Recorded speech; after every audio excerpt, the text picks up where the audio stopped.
진리의 역사, 자연신에서 포스트 모던까지. 진리가 절대적이고 보편적이며 불변하다면 진리는 변하지 않아야 하겠지만, 아이러니하게도 진리는 역사 속에서 그 모습을 바꿔왔다. 지금부터는 진리가 어떻게 변화되어 왔는지 진리의 역사를 알아보려고 한다. 원시고대 중세 근대 현대로 역사적 진행을 따라가 보자. 원시시대의 진리는 자연신이었다. 당시 사람들은 자연이 압도적인 풍요와 폭력의 무방비 상태로 놓여 있었고, 예측하기 힘든 자연현상의 발생 원인을 설명하고자 했다. 그들은 자연물과 자연현상을 이위나해서 자연의 속성을 인간의 감정과 대응해 서술했다. 풍요는 어머니고 가뭄은 외면이며 폭풍은 분노였고 무지개는 용서였다. 원시시대의 사람들에게 자연물과 자연현상 하나하나는 신성함이었다. 고대시대의 진리는 신화였다. 대표적으로 그리스 로마 신화의 등장인물들은 그리스인과 로마인에게는 실제 않은 존재자였다. 그들에게 올림푸스의 신들인 제우스나 헤라, 아폴로는 의심의 여지가 없이 실제로 존재했었다. 인간 세상에 강력하게 개입했다. 그래서 고대 그리스인들은 하늘에 있는 올림푸스의 신들에게 기도할 때면 선체로 손바닥을 하늘로 향하게 한 후 기도를 했다. 반대로 지하의 신에게 기도할 때는 손바닥을 땅으로 향하게 해서 기도를 했다. 신들이 정말로 하늘 위나 땅 아래에 있다고 생각했던 것이다. 우리에게는 신화 속의 신들이 문학 속에 존재하지만 고대 그리스인들에게 신은 그들의 세계의 실제 진리로서 존재했다. 중세시대에 와서 진리는 진리다운 면모를 보이기 시작했다. 원시와 고대의 진리가 지극히 인간적이고 불완전한 다원적 형태를 취했다면, 유대교나 그리스도교나 이슬람에서 등장하는 진리로서의 신은 초월적이고 절대적인 존재로 등장했다. 절대적 진리가 유일신이 옷을 입고 진리의 권자를 차지한 것이다. 이 유일신은 앞서 우리가 진리의 속성으로 제시했던 절대성, 보편성, 불변성을 모두 갖춘 우주의 창조주로서 인류 역사 1000년의 시간을 진리로 집권한다. 이러한 초월적인 신은 현실에서 왕이 권력을 정당화해주는 역할도 함께 수행했다. 역사 파트에서 살펴보았던 것처럼 이 시대의 왕은 권력이 물질적 기반으로서 장원을 소유하고 있었고 정신적 정당화를 위해 신을 요청했다. 그런데 중세 후기가 되면서 새로운 생산수단으로서 공장을 소유한 부르주아가 등장했고, 이들은 공장을 기반으로 하여 물질적 권력을 획득했다. 이제 부르주아에게 필요한 것은 정신적 기반이었다. 결국 이들은 신의 역할을 빈틈없이 대처할 새로운 진리의 기준으로서 이성을 제시했다. 신본주의의 중세가 무너지고 인간의 이성을 중심으로 한 인본주의 시대가 도래한 것이다. 재생과 부활의 의미를 가진 르네상스는 인간 중심주의를 주장하는 하나의 문화운동적 성격을 넘어 진리의 패러다임이 급진적으로 변화되고 있는 시대상을 대변했다. 결국 근대에 이르러 진리의 왕자는 이성이 차지했다. 이성은 구체적으로 세 가지 근본적인 문학을 의미한다. 수학, 물리학, 철학이 그것이다. 이 세 학문 영역은 다른 모든 학문이 능가할 수 있는 토대를 마련하는 뿌리에 해당한다. 학문의 영역이 위계를 갖는다는 주장은 분명 논란의 여지가 있다. 하나의 학문 영역은 다른 모든 학문과 복잡하게 연결되어 있으며, 개별 학문의 연구 영역은 독자적으로 발전되어 온 면이 있기 때문이다. 하지만 개별 학문은 스스로는 자신이 학문으로서의 기능성을 탐구하지 못하고 반드시 다른 학문이 대신 탐구해줘야 한다. 그런 점에서 비교적 더 근원적인 학문을 생각해 볼 수 있다. 예를 들어 사회학은 지구 상의 다양한 사회와 사회적 행위에 대해 탐구하는 영역이지만, 사회라는 개념이 실제로 가능한 개념인지에 대해서는 스스로 의심하지 않는다. 사회가 실재한다는 전제 하에 사회학이 탐구되는 것이다. 이러한 근원적인 고민은 철학이 대신해 주어야 한다. 경영학은 기업의 조직과 관리, 운영에 관한 탐구하는 학문 영역이지만 기업이 활동하기 위한 전제로서의 시장 자율성과 정부 개입 정당성에 대해서 고민하지 않는다. 이러한 역할은 경제학이 대신해 주어야 한다. 이는 과학에서도 마찬가지다. 이학은 생리학에서 근거를 찾고 물리학은 수학적 근거의 정당성을 기반으로 해야 가능하다. 이러한 방식으로 문학이 최종적인 근거를 찾아가 보면 결론적으로 수학, 물리학, 철학이 세 가지 학문에 닿는다. 이 세 학문은 학문의 최종 근거이며 인간 이성의 꽃이다. 이들이 이룬 성과는 가히 놀라워서 근대 사회 분위기는 인간의 이성을 토대로 한 거대한 학문 체계가 세계를 넘어 인간과 우주의 존재 모두를 규명할 것만 같았다. 이와 동시에 응용 학문을 기반으로 하는 기술과 산업의 발전은 인간의 삶을 풍요로 이끌었다. 인간의 이성과 합리성에 대한 낙관적인 전망이 근대 사회 분위기를 장악한 것이다. 이성, 합리성, 효율, 주체, 질서, 규율, 규칙, 통제, 발전, 성장, 기술이 이 시대의 주도적 개념이 되었다. 이러한 근대 사회의 특징을 근대성 또는 근대 합리성이라는 용어로 표현한다. 일반적으로 빈번하게 사용하는 용어이니 잘 기억해두자. 하지만 근대 합리성의 낙관은 그리 오래가지 못했다. 근대는 매우 빠르게 붕괴되었다. 그 원인은 외적인 원인과 내적인 원인으로 나누어 살펴볼 수 있다. 우선 외적인 원인은 두 차례에 걸친 세계대전에서 기인한다. 이성에 대한 신뢰와 그에 따른 기술의 발전은 인간을 풍요로 이끌어줄 것만 같았지만 반대로 인류는 최대의 위기를 맞이했다. 물리학과 화학의 발전은 대량 인명살상을 가능하게 하는 핵무기가 되어 인류를 위협했다. 인간의 유전에 대한 이해와 생리학의 발전은 열등한 인종을 규정하는 근거가 되어 유대인 학살의 명분이 되었다. 그리고 산업 발전은 환경 파괴와 거대 자본에 의한 개발도상국 종속화를 가져왔다. 인간의 이성과 합리성의 추구가 행복한 미래를 가져오지 않으며 인류의 삶과 공통체를 파괴한다는 것을 인류는 충분히 경험한 것이다. 사람들은 근대 합리성의 미래에 대해 의심하게 되었다. 다음으로 내적인 원인도 근대성의 붕괴에 기여했다. 내적인 원인이란 인간 이성의 한계가 학문 내부의 영역에서 스스로 드러난 것을 말한다. 쉽게 말해서 인간 이성의 꽃이며 모든 학문의 최종 근거로서의 지위를 지녔던 수학, 물리학, 철학에서 스스로의 한계와 불가능성이 발견된 것이다. 수학에서는 괴텔의 불완전성 정리를 통해 수학의 불가능성을 수학적으로 증명해냈고, 물리학에서는 하이젠베르크가 불확정성 원리를 통해 물리학이 더 이상 가능하지 않음을 설명했다.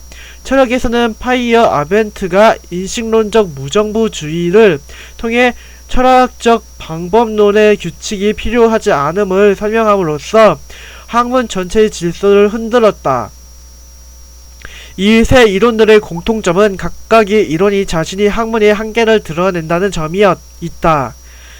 이것은 마치 신에 대해서 알기 위해 평생 신학을 공부한 끝에 신이 없음을 깨닫게 된 상황이라고 할 수 있다. 도대체 이 세 가지 이론이 무엇을 말하길래 근대의 합리성을 뒤흔들고 결국 근대를 끝나게 했는지 간단하게 살펴보자. 수학 괴델의 불완전성 정리. 쿠르트 괴델은 20세기에 활동했던 수학자로 아인슈타인이 친구였다. 그는 20대 때 불완전성 정리에 대한 짧은 논문을 발표해서 수학계 전체를 뒤흔들었다. 실제 내용은 매우 복잡하지만 수학사의 한 획을 그었던 사건인 만큼 우리는 기본적인 근간 정도만 이해하고 넘어가자. 불완전성 정리의 의미를 이해하기 위해서는 당시 학계 분위기를 우선 파악해야 한다. 당시 수학계는 새롭게 발견된 수학적 역설들에도 불구하고 수학의 확실한 기초를 확보할 수 있을 것이라는 기대로 부풀어 있었다. 대표적으로 집합론을 제시한 칸토어나 형식주의를 제시한 힐베르트 등이 이러한 분위기를 이끌었다. 수학이 우주 전체를 설명하는 절대 진리일 것만 같은 분위기가 이어졌다. 학계의 낙관적 분위기를 깨고 실제로는 확실한 기초를 맺을 수 없음을 증명한 것이 괴델의 불완전성 정리다. 불안정성 정리는 제1 불완전성 정리로 시작한다. 그것은 다음과 같다. 제1 불완전성 정리. 적어도 하나의 자연수 이론이 포함된 형식적 체계 안에는 결정 불가능한 공식, 즉 그 자체로 증명이 불가능한 공식이 존재한다. 이 명제에서 제2 불완전성 정리가 도출된다. 그것은 다음과 같다. 제2 불완전성 정리. 적어도 하나의 자연수 이론이 포함된 형식적 체계의 모순성은 해당 체계 안에서는 증명될 수 없다. 당최 무슨 말인지 모르겠다고 좌절할 필요는 없다. 단순하게 생각해보면 충분히 이해할 수 있는 내용이다. 간단한 비유를 통해서 알아보자. A는 도인이고 B는 그의 수제자다.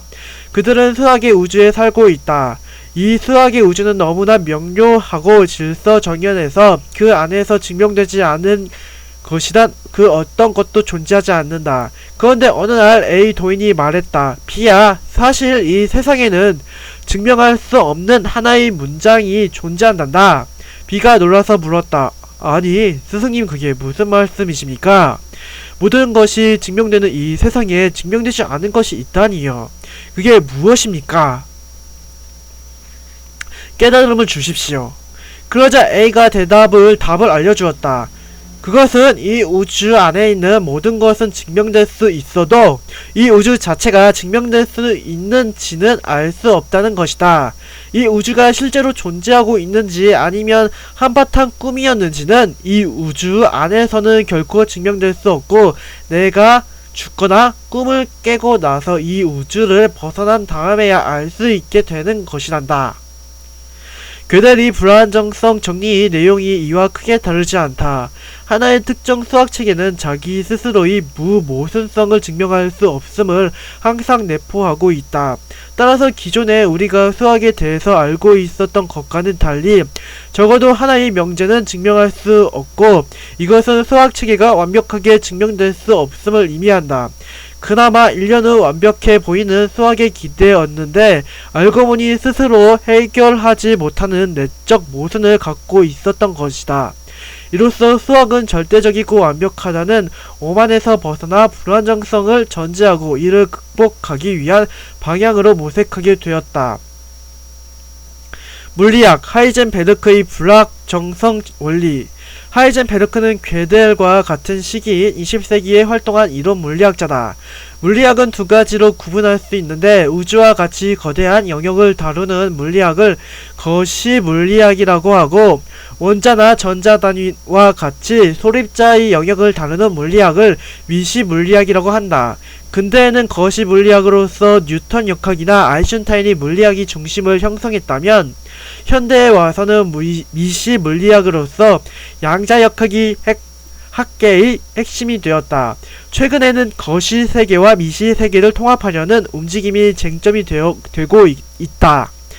불확정성 원리는 현대 양자역학의 근간을 이루는 개념이다. 이 이론은 단적으로 말해 그 전까지 물리학이었던 근대 거시 물리학이 한계를 설명한 이론이라고 할 수 있다.